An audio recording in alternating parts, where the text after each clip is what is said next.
In 2010, I read an article in the LA Times about how they had found at the bottom of the Baltic, off a Finnish archipelago, a case of 200-year-old champagne in a shipwreck. And when they brought it to the surface, the champagne taster said that it was excellent and that it had preserved its essence of earth and its fruity flavor and fizz to perfection. And from that article came a series of works and a whole movement known as Rainmeat language. Here is Rainmeat Language, Volume 1. Walking I am, or was. To be fair, I hardly even walk, it's more of a dance. But with the weight, as the song says, of yes, everything. From glue to guns, feathers to fear, lost to lust, love turned flesh, spirit to dust. Yes, that weight, the unbalanced, heavy loaded, wide loaded, weird loaded, unloaded. But no, not today. Not here, not on this sun, or setting, or even on crystalline drops of dew sparkling in yesterday's morning rain. No, the full load and more takes its time, like old champagne found at the bottom of the Baltic Sea 200 years later. And the weight, the pressure of nothing changing, while the world changes more than in any other two-centennial blink. And when the bald Belgian took a sip, he said words about fruit, essence of earth, and how it even kept a little fizz after 200 years. It was the weight at 41 degrees down on the floor of the Baltic Sea that is why the champagne did not rot or spoil or seep out. It just sat in silent patience, with the weight of more lives lost in less wars than ever, and all that was killed before, and too with the weight of little Jimmy with his bucket at the beach, gonna dig a hole to China. Well, now Big Jimmy done dug holes from China to the Chino Hills, and his little bucket moved the weight of mud and money and wood and money and gold and money and oil and copper and slate and zinc and coal and money, and left the beach looking like the city dump. But now the two are really one, and it's hard to tell or even hear or even see the place where one starts and the other doesn't stop.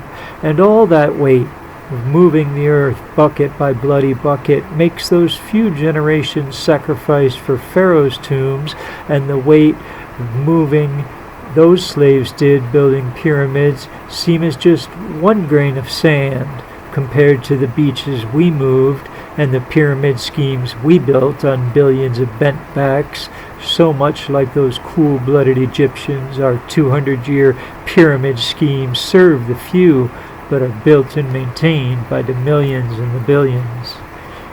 And all that weight changing above as fast as nuclear annihilation, while below, under that impossible weight, the champagne kept its flavor and fizz, unable to release the weight, unable to crumble under the weight. It just got better under the weight, perfectly balanced to its own soft inner weight.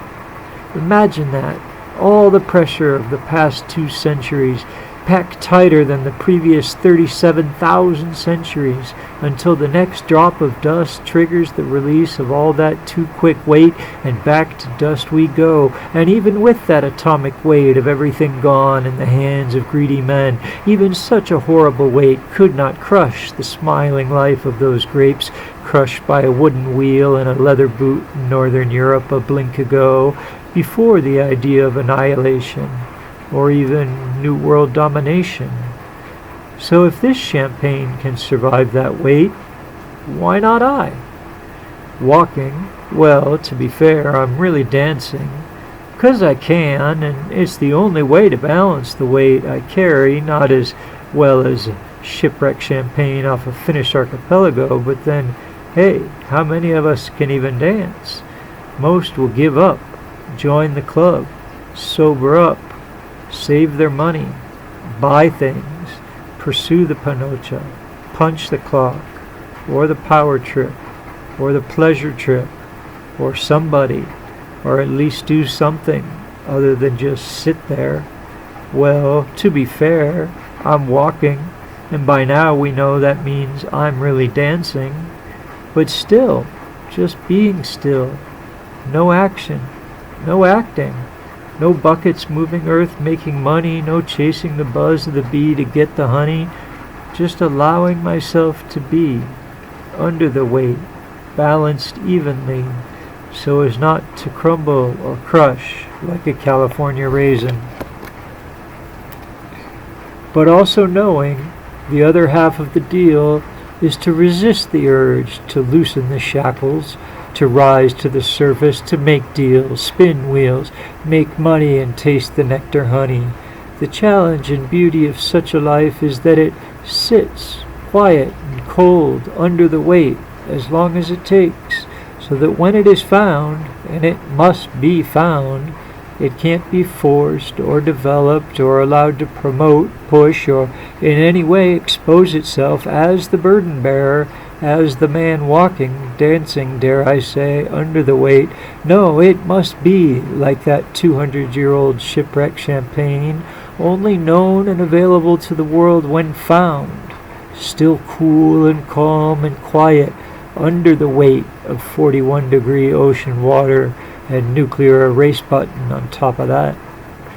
I too must just dance with my weight. But if and when I am found, the world shall know a most rare language of silence, long hidden and well preserved, never to grow again, a product of time and wait and waiting for the time when the flavor of Rainmeat language falls upon out-of-tune ears, as well as a few whose ability to hear exotic, slow-ripened sounds like a 200-year-old champagne, once uncorked, are never again put back. A few will savor the spoken flavor, while others will call it old or odd or just nothing at all, as they have not ears to taste delicate word soufflé. But for those few whose ear-mind palate has not been hawked for a television set, or melted down into money, or simply left to rot from years of neglect, for those lucky few, the taste of this find is special. And they know, though too, they know once tasted it is gone forever, never to come again. That is the beauty and sadness of such things, a sadness like weight they carry as they walk. Yet somehow the beauty they have found, the flavor they were blessed to savor, does something. It lasts.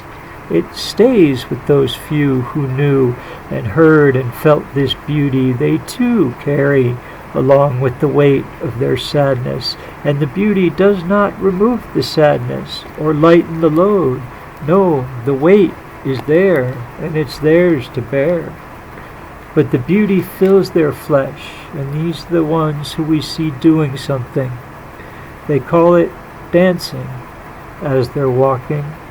These are the dancers, moving along under the same impossible weight of universal sadness known as finite mortality, temporal knowledge, the understanding that the great taste of life, once opened, is gone forever. Yes, it is those few who have tasted this rare find in their mind that can dance under the weight.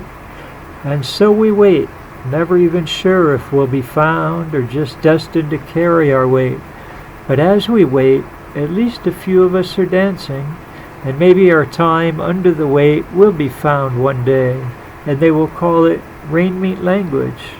And it will allow some unsuspecting souls to learn how to dance as they drink down a glass of Rainmeat language from a book of poems, or in the final monologue of the final tragic, and by tragic I mean loss of magic, scene of some unseen life, put down as a play, though the last standing character, the one speaking his last language, is not playing, to be sure. He's sure. It's a serious speech, at a serious time, when all around has all gone away. He stands alone on the stage, delivering his last language to whom? For you and I are not, It's a play, remember? Yet no one is playing. As his sun is setting like snow-silent muffled words, once spoken when broken or stuttered, soon only muttered, then barely uttered, before the whole mind-to-mouth making word factory is finally shuttered, and he spends days adrift in silent days, going from telling it how it is, running a storytelling shop, to remembering how it was, with no more snap, crackle, or literary pop. In his dreams, it seems, a snow-silent song of long ago yesterday's dark isolation cold afternoons stays with him like disease as he continues to grow and go about his life under his own well-balanced weight. During those long, cold, dark afternoons, death is not different from the snow silence that muffles words and worlds into mute.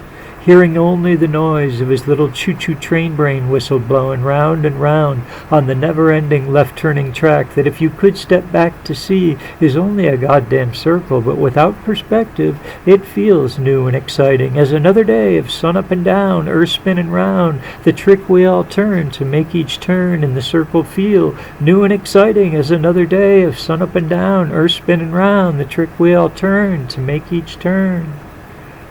And as he stands at the edge of his stage, offering rainmeat language to nourish whatever may grow from the dirt he will soon rot into, becoming a part of his own language once again, perhaps in this final offering his rainmeat language will explain the beauty and the sadness of snow-silenced afternoons, and of the dancing weight of a life living in the dark shine light of mortal knowledge, the whole womb-to-tomb, mother-to-mud journey we all must make, the weight of life's mystery carried in a boy's pocket like lint, or a nickel, or a dead frog, as he walks. Well, to be fair, he dances home, in a snow-silent afternoons of lost youth, skipping lost stones across a lost, cold, choppy lake, knowing, without the words to say it, that the weight of one lost youth has only one way to be found, and that is to be found, like a case of 200-year-old champagne at the bottom of the Baltic Sea, when then blind ears can hear an old man express the secret to an empty field of lost youth found in the wet rhythms of rainmeat language. As a curtain falls, the old man falls into a muddy field, and the sprouts of some lyrical life shoot up from the now snowless soil as snow silence yields to sunlit sirens with a song too new to know, and so one play ends with the silent weight of an old dancing man settling like blood and bone dust into the fields he fed with drops of rainmeat language.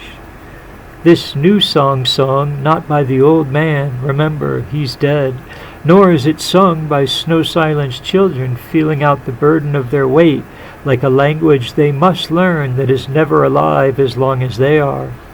Unsure to be sure of a source, but sung nevertheless in the sun nonetheless, the song of a new day, a whole new play, one to be sung, not spoken, opera over speech. Too new to know how to grow in these songlit fields of lyrical miracles. Our story, this tale of rainmeat language, like 200-year-old shipwreck champagne, cannot be made but only found. This gift of the song sung and the sun sound of the snow-silent weight that makes life worth the wait, and the pain and the weight of this life worth lifting like a case of shipwreck champagne. T.W. Reedy, City of Lost Angels, early 2011.